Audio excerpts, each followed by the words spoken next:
Badong Aratiles po. Pag-uusapan natin ngayon, ito po, no?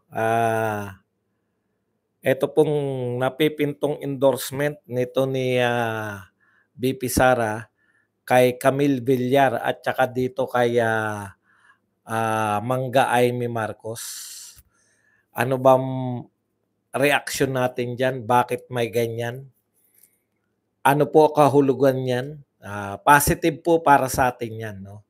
Ano't ano man, matuloy man ang endorsement o hindi, tingin ko po, positive po yan para po sa atin.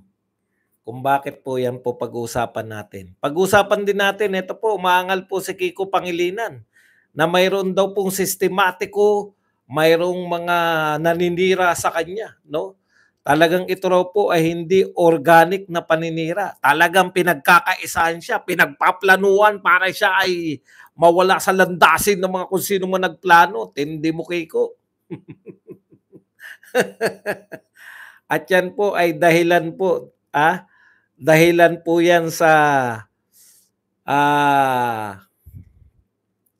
ano na nga yung dahilan yan? Yung pong pagkain niya sa takip ng kaldero. Nagpaliwanag. Yan po mga pag-uusapan natin. Pero bago yan, kung bago ka pa lang dito sa ating channel, mag-subscribe ka na. Dahil ito lang ang tayong channel na may kinikilingan, may pinapanigan, una sa balita, huli sa impormasyon. Kaya ano pang hinihintay nyo? Pindot na, okay? Pag-usapan natin, no? Unahin na po natin to si Kiko. Umaangal po si Kiko Pangilinan na mayroon daw pong talagang plano, no? Ito po ay hindi raw po organic yung paninira sa kanya. Ito daw ay pinagpaplanuhan. Ang paninira daw sa kanya ay talagang may mga trolls. Ito lang masabi ko sa iyo, Keiko, utot mo.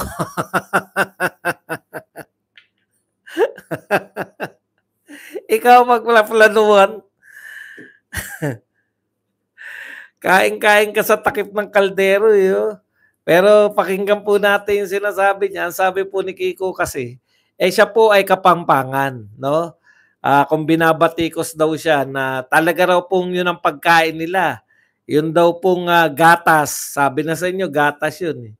Yung gatas po na wala naman pong problema sa gatas eh. Doon daw siya lumaki kasi Kapampangan siya. Kumakain. Ngayon yung sa kaldero, bakit daw sa kaldero? Kasi nga matatapon yung gatas. Okay ka na, Kiko? Wala naninira sa'yo. Alam mo, gusto nyo magmukhang tanga, di ba? Gumagamit kayo ng mga paraan para magmukha kayong tanga. Pareho kayo ni Leni Robredo eh. Sinasadya nyo naman yan. Di ba? Bakit sa takip ng kaldero? Kilala ko yung tao na yun. Yun yung luto ng luto. Di ba? Boss kung sino man boss. Hindi ko alam kung bakit lahat ng politiko ay pumapasok doon. No? Kumakain doon sa tao na yun. Siguro feeling nyo, sikat na sikat yung pag kumain kayo doon, mananalo na kayo. Wala po ko against doon. Kaya lang, napaka-obvious naman na yan po ay ginamit mo yung lintik na takip ng kaldero na yan para kapag-usapan. Diba? Kasi kung ayaw mong pag-usapan, bakit mo binidyo yung sarili mo na kumakain sa takip ng kaldero? Ngayon, nung pinag-uusapan ka na, sasabihin mo, naninira. Wala kaming pakialam sa... Hindi ka mananalo. Lalo ka na ngayong hindi mananalo dahil sa ginawa mo na umangal ka. Biruin mo,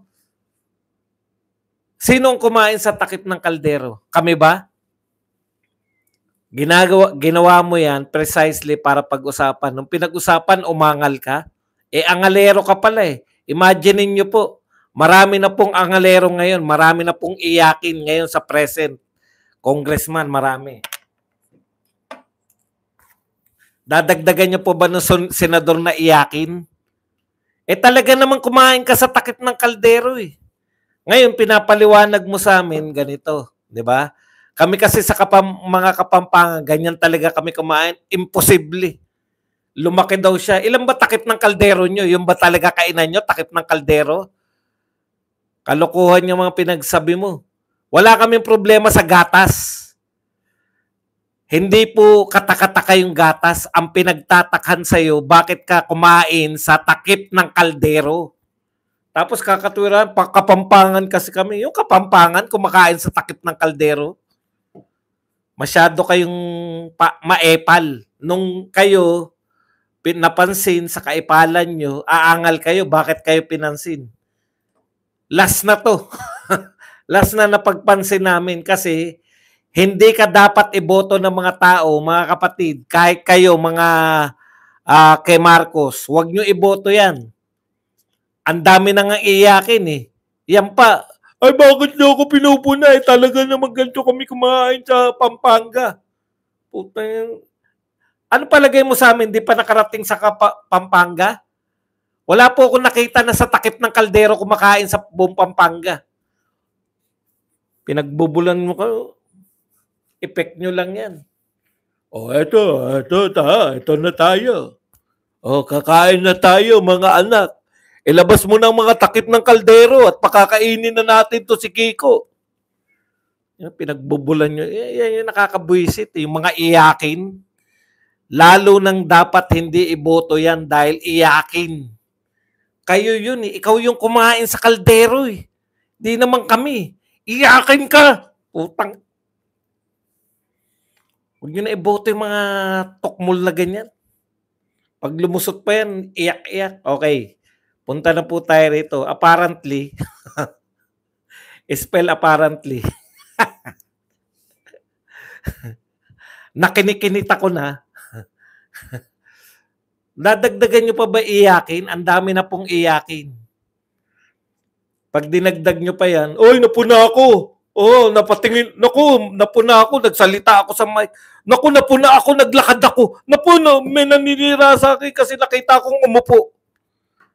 Ikaw naman talaga ang kumain. Ayaw mong sabi, kumain ka sa kaldero. Napansin ka na, Kiko, ha? Tama na yan. Huwag nyo na iboto yan. Mapamarcos kayo, tanga na lang boboto dyan. Ano yan, kada hearing, angal siya. May tumingin po sa akin na 3. Kumain po ako ng McDonald's, may pumuna sa akin. Puta. Walang katuturan. Okay, punta na po tayo sa tunay na balita. Ito po, hindi na siguro, kahit wala pa po tayo napapanood na video o pahayag mula kay BP Sara, kitang-kita na po natin, no, na nariyan na po yung mga pa-picture, nilalabas na po ng, malamang, naglalabas niyan yung kampo ni Aimee tsaka ng kampo ni Villar, no? Endorso man sila o hindi. Ako po, eto tatapatin ko na kayo. Endorso man, yan si Mangga Aimee, hindi ko iboboto yan. Categorically.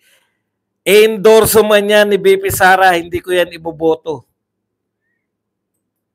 Yan po. Ayo, bahala kayo. Pero si Camille Villar, eto po yung gusto natin, no? Una, yan po, tingin ko riyan, ano yan eh, out of utang na loob, di ba? Kung titignan naman natin, talaga namang kung i-endorse niya man po si Camille Villar, kasi yung mga values po na binibintang natin kay Marcos, 'di ba? Gusto natin yung walang utang na loob. Gusto natin na makita naman natin yung leader natin na may utang na loob. Sa totoo lang po, malaki po yung naitulong nila, 'di ba? Kasi wala namang perang gagastusin sila sa eh.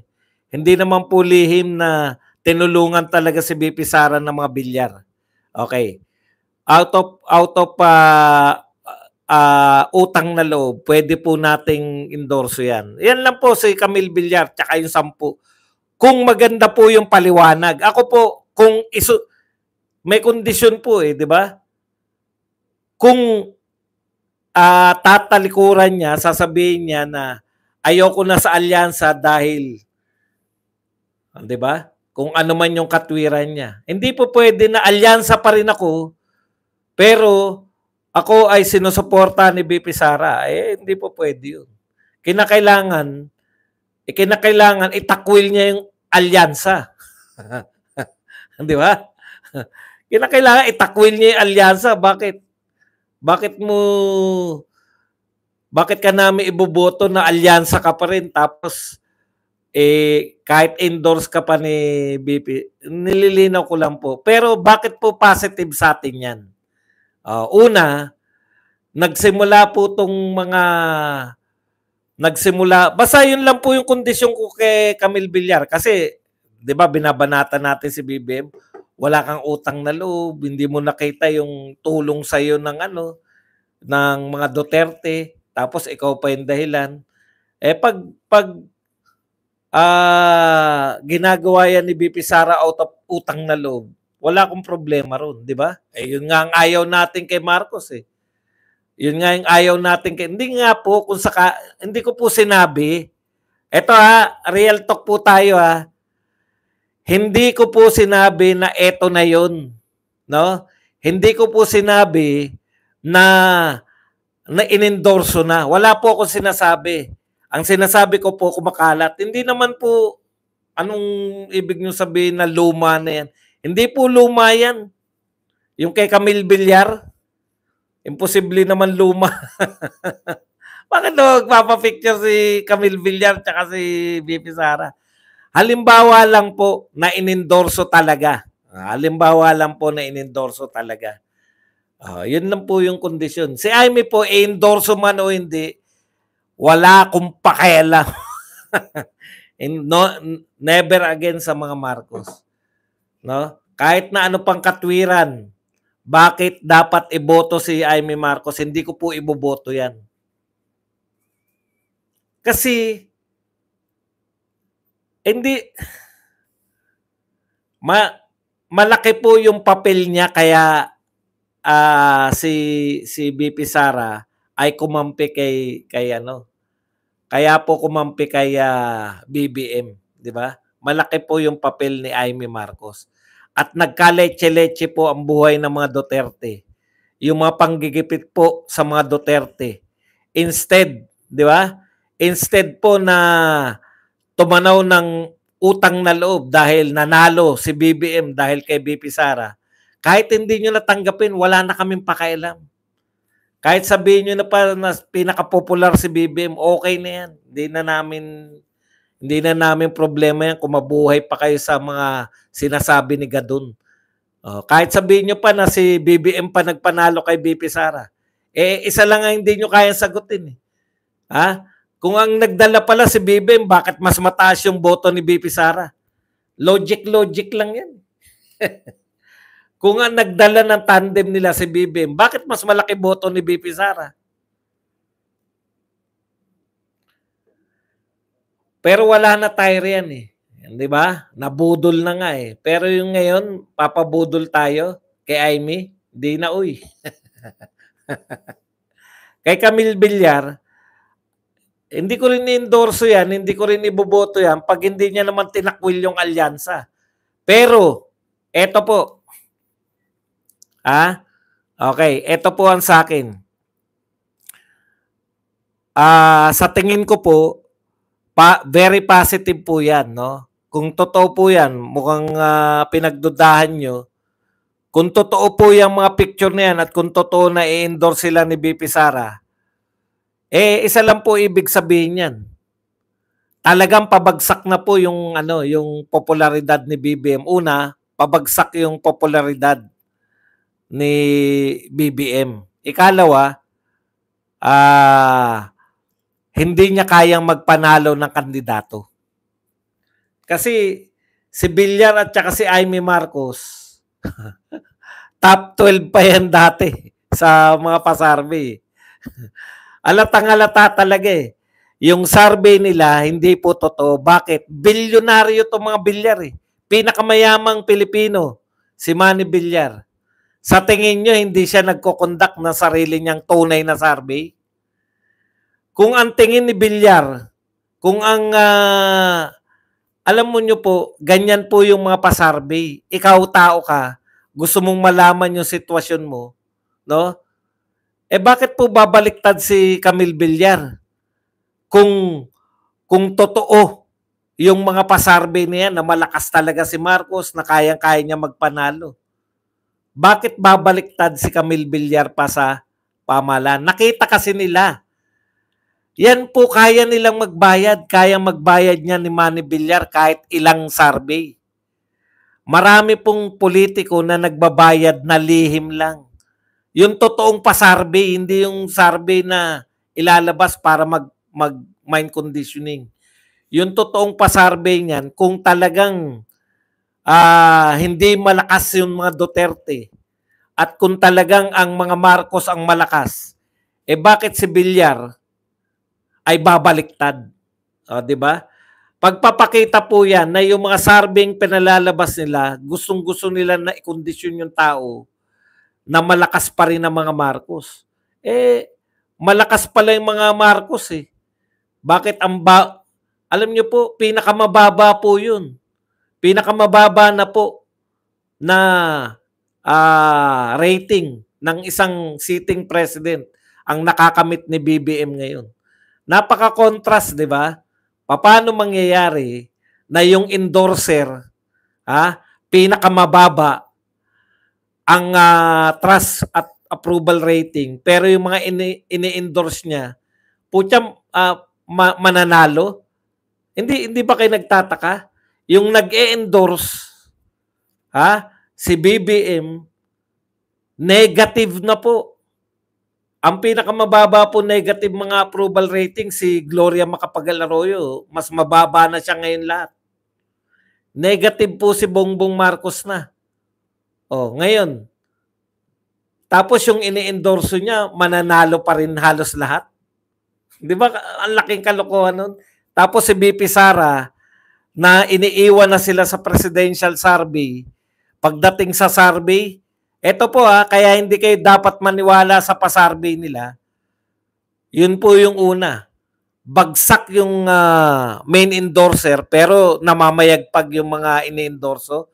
Ikalawa, si BP Sara, iniiwan na yung mga kalaban sa presidential survey. Pero wala naglalabas, di ba? Wala naglalabas. Kasi, siyempre, ayaw nila ipakitan. Kasi sila na nga nagpa-survey. Ilalabas pa nila. Iniiwan yan. Iniiwan ni BP Sara sa approval at trust rating. Lahat sila, kasama na si Chis. Damay na si Chis. Dati, pinakamataas si Chis eh. Bakit? Kasi wala tayong alam kay Chis. Ngayong natuklasan na ng mga Duterte supporters na si Chis Escudero ay talagang pinangatawanan yung pagiging waiter. Talagang pati si Chis Escudero, bagsak, lagapak na rin ang trust and approval rating.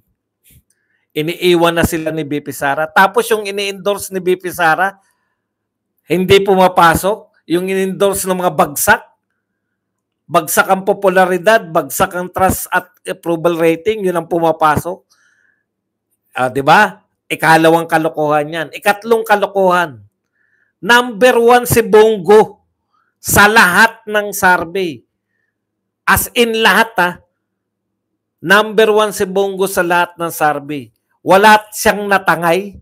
Samantalang lahat ng Duterte supporter ay ang iboboto buhat.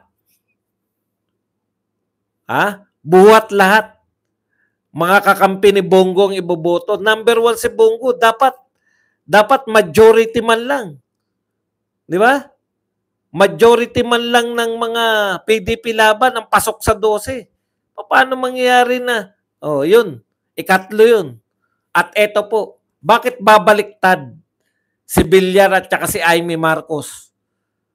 Bakit nila pinopromote na sila ay babaliktad? Bakit sila nanliligaw ng Duterte votes kung wala talagang Duterte votes? Yan po ang malaking kalokohan sa lahat. Kung talagang namamayagpag yan sila Tito Soto, yan sila mga magkapatid na tulpo, bakit hindi mag-stick sila Villar at saka si Amy Marcos? Bakit Kung hindi man totoo yung endorsement, bakit nila pinopromote na sila ay ni-endorse ni BP Sara? O dahil nagko-conduct po yan ng mga personal na survey. Hindi po ako naniniwala na bilyonaryo si Manny Villar, hahayaan niya lang po sa faith.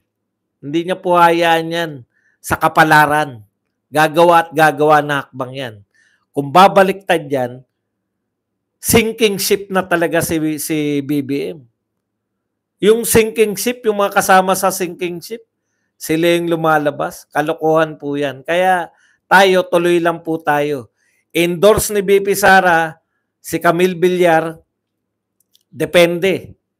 Pag binanatan ni Camille Villar yung alyansa. Pero kung hindi niya babanatan si BBM, bakit namin kayo iboboto? Ano yan? Alyansa ka pa rin tapos inendorso ka lang, nagdagdag ka lang na mag-endorse sa'yo. Sa mga kalye survey, Team Duterte, tambak ang Team BBM. O yan. Thank you very much sa kay Karen King. DDS2 2024. Kaya po, ito po, sinking ship na to. Marirealize po natin na papalubog na po tong barko ni Marcos. Kaya sila nagtatalunan na. Ito lang po yung tanging administration na matatalo sa midterm election. Siya lang po yan. Siya lang yung may pinakamababang rating. Siya lang yung may pinakamalaking utang. Yung pong nagsasabi hanggang ngayon, na yung utang ng Pilipinas kay Duterte pa rin, hindi na po. No? Mas malaki po ang rate ng utang ni BBM kaysa kay Duterte. Pre-pandemic. 2019, wala pa pong pandemic. Ito para magka-idea lang kayo 4 na bilyon na po 4 na trilyon na po mahigit ang naidagdag ni Marcos sa unang 3 taon. Si Duterte po unang 3 taon niya 800 billion lang. Wala pa pong 1 trilyon. Imagine niyo po, napakalaki po ng diferensya. Kaya po lumuboy utang natin dahil sa pandemya. Sabihin nyo, konti lang naman ginamit sa pandemya. Utot nyo. Konti lang ginamit sa pandemya. Dinagdagan ng mga budget dahil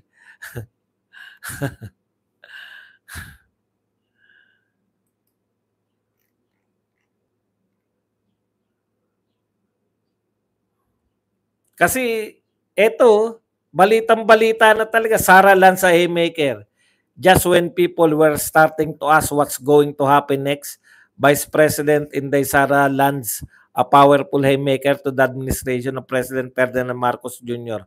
By now, photos of daughter of former President Rodrigo Duterte with Senator Amy Marcos and Representative Camille Villar have gone viral on social media to partly answer the question. So ngayon daw pong araw lalabas yan. Kanina pa nga ako nag-aabang kung ilalabas na yung endorsement Okay, ano po masasabi dyan ng mga BBM supporters? Hindi nyo po pwedeng sabihin na panalo po kayo dyan. Kayo lang po, talo po kayo. Talo po kayo dahil iniwan po kayo, administration, bakit po kayo iiwan ng inyong mga kandidato? Bibihira po yan. Never po. Yan na naman. Naglabas na naman ng mga fake news tong ito po. August pa pala yan. Wag na natin. Tinitignan ko rin yung mga tinitignan ko rin yung mga petsa Delikado tayo sa mga petsa Kompleto daw yung lineup ng alyansa.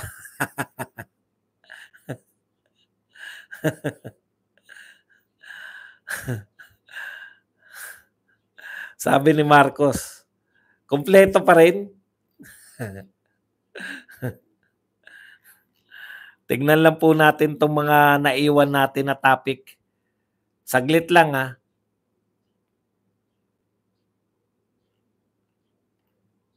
Eto nga, hindi na nila nasasagot to Pinakamarami pong gutom ngayon.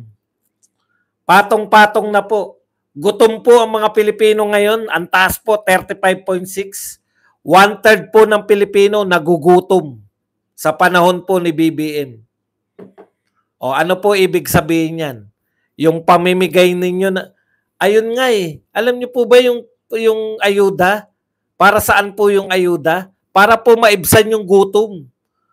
Pero bakit hindi po na iibsan yung gutom? Ang laki-laki po. Ang laki-laki ng budget natin para sa ayuda. Ang ayuda po para hindi po magutom ang mga Pilipino. Ganyan po yung ayuda ni Duterte. Nakakulong tayo. Ibig sabihin, hindi kulong ang tawag doon eh. Nasa, ano na nga yun, bawal tayong lumabas. Sabi nga ni Kim Chiu, bawal lumabas. Kaya hindi tayo naghahanap buhay, kaya tayo binigyan. Quarantine. Yun. Naka-quarantine tayo, wala pong naghahanap buhay, kaya po tayo binigyan ng ayuda para hindi magutom. Ngayon, wala pong pandemya, namimigay tayo ng ayuda, pero ang taas po ng kaso ng kagutuman. Ayan, no? Hunger soar, 35.6% in March 2025. Yari kayo dyan. Pero ano po ang solusyon ng ating gobyerno? Ilalabas na raw yung warrant of arrest ni Bato. May kinasuhan na raw. Eto po. Yan po ang mga pagtugon nila eh. Ano po ang pagtugon nila sa problema ng kidnapping? Tumataas po ang kidnapping. May kinasuhan na raw ang NBI. Kita nyo. Yun naman pala ba dong, may kinasuhan na yung NBI. Talagang seryoso naman pala sila sa kidnapping. May kinasuhan ng NBI. Opo, may kinasuhan po yung NBI. Yung nagpapakalat ng mga polvoron. Naghahanda na po yung mga PNP. Yan, in fairness. Dahil may kidnapping, naghahanda na po. Naghahanda na silang tugisin yung mga kidnapper, yung mga sindikato nangingidnap. Hindi. Naghahanda na sila. Pag bumaba yung ICC warrant of arrest, naghahanda na silang hulihin si Bato. Ang galing nyo talaga. Anong tugon sa kagutuman? Mag-iimbestiga na. Very good. Mag-iimbestiga sa mga Duterte vloggers. Ang layo po di ba? Tapos pag tinanong mo, may nagugutom daw po, malaking bilang na nagugutom. Ano isasagot ni Auntie Claire? May programa na tayo sa Pasay meron ng programa anti-gutom sa Pasay nagluluto ng pagpag dun.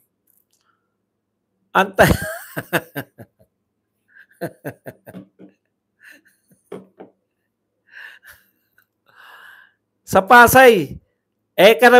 Paano po yan, Auntie Claire? Karamihan na nagugutom ay sa Visayas at Mindanao. Wala tayong magagawa dyan. Kinakailangan nila mamasahe sa Pasay. Mamamasahe na lang sa mga Pasay. Meron tayong naiwan na ayan. Ito po, ang sinasabi ni Chess Escudero, mag-ano na lang po tayo Sabi po ni Chess Escudero, grabe no, I urge Senator Marcos to refrain from using the Senate as a platform for her own personal politics and to instead use her name, title, and influence as a bridge toward unity, not a wedge for division. Pucha, alam niyo po, hindi kayo nakinig sa Iglesia ni Cristo No? Kayo, kasama ka na dyan, Chis. Ikaw lang ang tanging Senate President na gusto mo, pinagsisinungalingan na kayo, nagsisinungaling na yung mga testigo o yung mga inimbitan yung resource person, lalo na sila Kanilaw, nagsisinungaling na, harap-harapan, tinanong siya, sino nag-appoint sa'yo? na representative ka ng Interpol. Si ano, yung isa, Alcantara. Sabi ni Alcantara, hindi ko inappoint yan.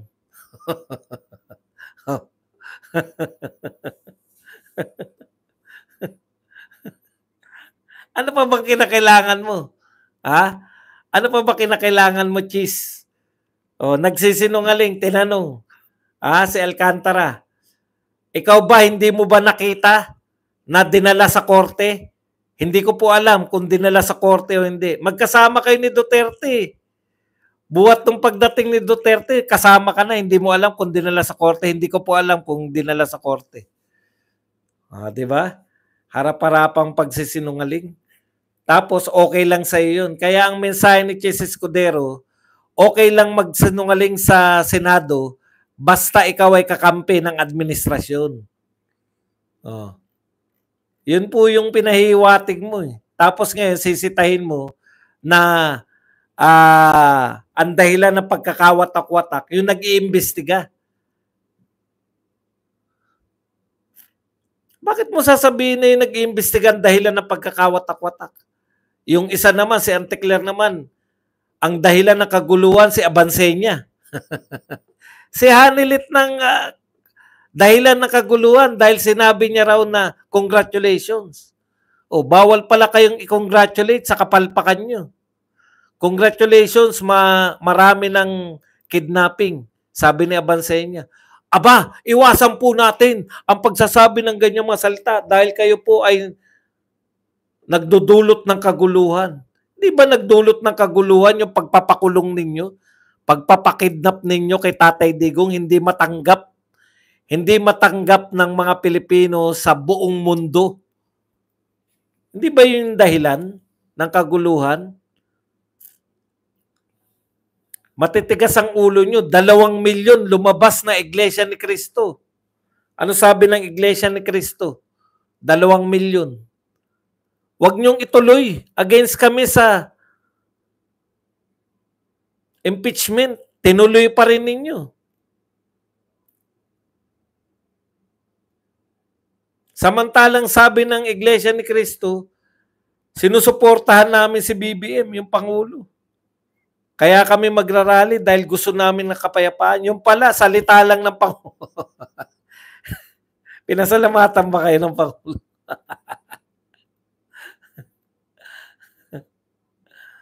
Eto po, meron lang pong ano rito. Tignan niyo po kung paano po mag-isip yung mga pro-BBM. May papakita po akong picture. Ito po, picture po to ng mga Duterte girls. Yung kausap po nila si Pangulong Duterte. Si Cresset, si Attorney Trixie, si MJ, tsaka si Dr. Badoy. So sabi po na ito, mga mukha ng talunan at maaring magkakaso. Buha! Tuwan-tuwa Tuwan-tuwa yung mga pro Marcos pag baka kasuhan yung mga vlogger. Natutuwa po kayo na makasuhan yung mga vlogger. Dapat ang kinakasuhan nyo yung mga kidnapper, yung mga nagdudulot ng kagutuman, no? Yung mga price manipulator, ano yung sinasabi ni BBM? Yung mga smuggler, yung mga rice hoarder at saka price manipulator. Mga kidnapper, mga drug lords. Yan ang dapat pinapakulong, di ba? Pero tuwan-tuwa sila pag mga vloggers, ayan, no, maaring magkakaso. Buha! Ayan, natutuwa po sila pag yung mga vloggers nagkakakaso eh.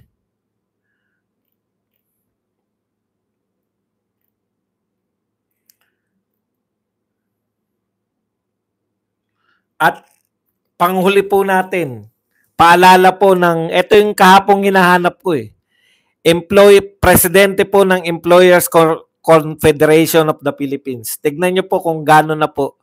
Hanggat hindi naayos ang anomalya sa korupsyon at kidnapping, walang maasahan na investment ang Pilipinas. Sabi po ni Sergio Ortiz Luis Jr., presidente ng Employers Confederation of the Philippines.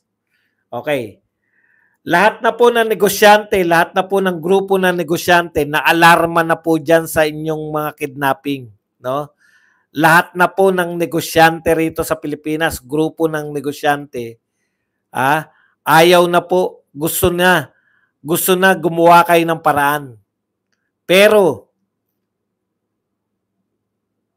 imbis na po unahin ninyo yung mga kidnapper, yan po, ang binabalita nyo, nakasuhan na, yung mga nagpakalat ng video. Bidang-bida po si Talakera, Pebbles Talakera. Ang dami pong sinisiwalat niya, wala lang pumapansin. Para yung script ni ninyo, dala-dala na niya. Mabantot daw yung Malacanang dahil nung panahon ni Duterte, dahil yun nga, ninyo, sininyo ba? Nagdadala ba ng babae sa Malacanang? Hindi talaga ng mga to. Mag-imbita naman kayo. Mag-imbita naman kayo dyan sa TRICOM ng mga vloggers na nagpe-fake news. Yung totoong nagpe-fake news. Yan lang po ang ating topic. Muli, baka hindi nyo po naabutan kanina. Ito po ang pahayag, opisyal na pahayag ng kulto ni Digong.